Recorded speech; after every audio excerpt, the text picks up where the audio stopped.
இந்த வீடியோவில் நம்ம பார்க்க போகிற டாபிக் அரித்மெட்டிக் மீன் பார்ட் 2. பார்ட் 2ல் நம்ம பார்க்க போகிறது டிஸ்க்ரீட் டேட்டா. ப்ரீவியஸ் வீடியோவில் நம்ம இண்டிவிஜுவல் டேட்டா பார்த்துருப்போம். இந்த வீடியோவில் நம்ம டிஸ்க்ரீட் டேட்டா பார்க்க போகிறோம். ஸோ டேட்டாஸ் எப்படி இண்டிவிஜுவலாக டிஸ்க்ரீட்டாக கண்டினியூஸாக அப்படின்னு செக் பண்ணணுன்றது ப்ரீவியஸ் வீடியோலேயே கொடுத்துருக்கோம். இன்னும் ஒரு தடவை இங்கேயும் எக்ஸ்பிளைன் பண்ண போகிறேன்.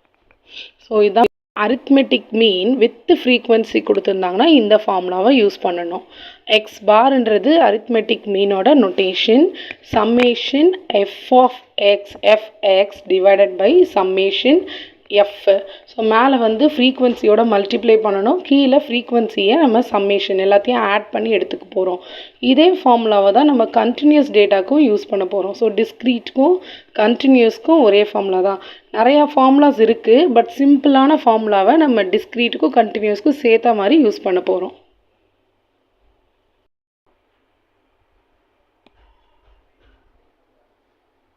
நம்ம ஒரு ப்ராப்ளம் பார்க்க போகிறோம். ஒரு சின்ன எக்ஸாம்பிள்ஸ் பார்க்கலாம். So find the arithmetic mean ஆஃப்னு கொடுத்துட்டு எக்ஸும் கொடுத்துருக்காங்க, ஃப்ரீக்வன்சியும் கொடுத்துருக்காங்க. ஸோ இண்டிவிஜுவல் டேட்டானா வெறும் எக்ஸ் மட்டும் இருக்கும்.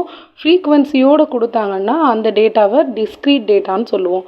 ஸோ இங்கே எக்ஸும் இருக்குது, எஃப்பும் இருக்குது. உடனே நம்ம என்ன பண்ணணும், ஃபார்முலா யோசிக்கணும். இது டிஸ்க்ரீட்டோட formula summation F X divided by summation F. Table form பண்ணும்போது நம்ம தான் ஃபார்முலா என்ன எழுதுகிறோமோ, என்னென்ன டேட்டா வேணுமோ அதை யோசித்து நம்ம டேபிள் ஃப்ரேம் பண்ணிக்கணும். டேபிளில் மெமரைஸ் பண்ணக்கூடாது. இப்போ இதுக்கான table summation FX by f. அப்போ எஃப்எக்ஸ் வேணும், எனக்கு எஃப்பும் வேணும். எப்படி கால்குலேட் பண்ணுறதுன்னு பாருங்கள். ஃபார்முலா எழுதியிருக்கோம், X bar equal to summation FX by F. So எக்ஸுன்றதை ஒரு காலமில் எழுதிக்கலாம், அண்ட் எஃப்ன்றதை இன்னொரு காலமில் எழுதிக்க போகிறோம். அப்புறம் எஃப்ஐயும் எக்ஸையும் மல்டிப்ளை பண்ண போகிறோம்.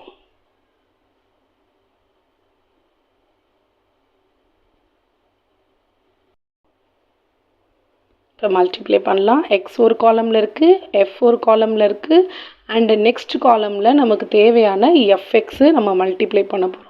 ஸோ ஒவ்வொரு நம்பராக எடுத்து மல்டிப்ளை பண்ணிக்கோங்க. ஸோ ஒவ்வொரு நம்பர் மல்டிப்ளை பண்ணி முடிக்கும்போது லாஸ்ட் வேல்யூ எல்லாத்தையும் ஆட் பண்ணி எடுக்கிறது தான் summation FX.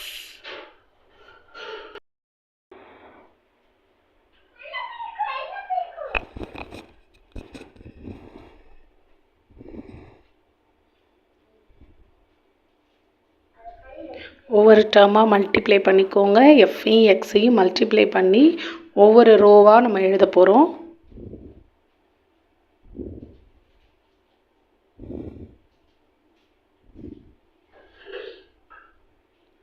So calculator use பண்ணி மல்டிப்ளை பண்ணிக்கோங்க. சம்டைம்ஸ் நம்பர் பெரிய நம்பராக இருக்கும். ஸோ நம்பர் பெருசாக இருந்தாலும் நம்ம அதை டீவியேஷன் மெத்தடில் போட மாட்டோம். இதே மெத்தட் தான் நம்ம எல்லா இடத்துலையும் ஃபாலோ பண்ண போகிறோம். அதனால் கால்குலேட்டர் யூஸ் பண்ணி எக்ஸையும் எஃப்ஐயும் மல்டிப்ளை பண்ணிகிட்டே வாங்க. ஸோ நமக்கு இன்னொரு 3 டேட்டா தான் இருக்குது. 3 டேட்டாவை மல்டிப்ளை பண்ணிவிட்டு அடுத்தது அது ஃபுல்லாக அந்த காலம் ஃபுல்லாக அப்படியே ஆட் பண்ணால் நமக்கு சம்மேஷன் எஃப் ஆஃப் எக்ஸோட வேல்யூ கிடச்சிடும். Last value.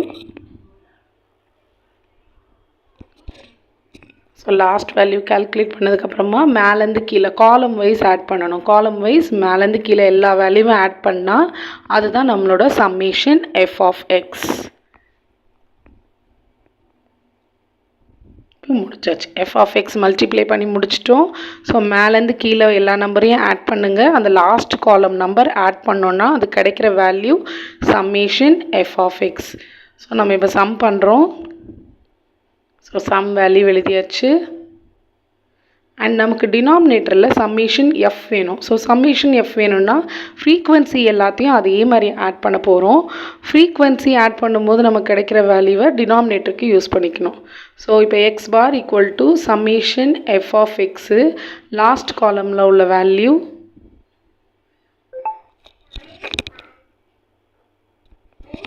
டிவைடட் பை அதுக்கு ப்ரீவியஸ் காலம், that is F summation F. So நமக்கு இப்போ ஆன்சர் கிடச்சிருச்சு. இது நம்மளோட X bar value. So data ஃப்ரீக்வன்சியோடு கொடுத்தாங்கன்னா அது டிஸ்க்ரீட் டேட்டானா இந்த மெத்தட் யூஸ் பண்ணி நம்ம சம் சால்வ் பண்ணணும். இந்த சம் ப்ராக்டிஸ்க்காக.